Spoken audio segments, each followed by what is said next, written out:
പെന്തക്കോസ്ത് വിശ്വാസികളുടെ പ്രാർത്ഥനാ സംഗമത്തിന് നേരെ കഴിഞ്ഞ ദിവസം ആറ്റിങ്ങലിലുണ്ടായ ആക്രമണത്തിൽ പ്രതിഷേധിച്ചാണ് സെക്രട്ടേറിയറ്റ് മുന്നിൽ പ്രതിഷേധ സംഗമം നടന്നത്.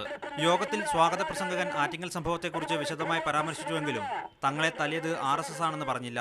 ഇതാണ് പിണറായി വിജയനെ പ്രകോപിപ്പിച്ചത്. എനിക്കൊരു അഭ്യർത്ഥന മാത്രമേ ഉള്ളൂ, ഭയപ്പെടേണ്ടതില്ല. ഭയപ്പാട് ലേശം വന്നിട്ടുണ്ടോ എന്നൊരു ശങ്ക. തല്ലുകൊണ്ടിട്ടും RSS ആണെന്ന് പറയാൻ മടി കാണിക്കുന്നതായിട്ട് ഞാൻ കണ്ടു. അങ്ങനെ മടിക്കേണ്ടതായിട്ടില്ല.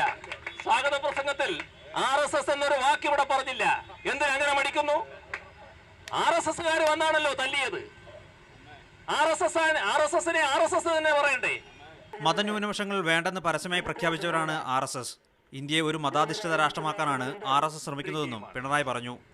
നമ്മുടെ രാജ്യത്തിലെ പ്രബലമായ രണ്ട് മതന്യൂനപക്ഷങ്ങൾ മുസ്ലിമും ക്രിസ്ത്യാനിയുമാണ്.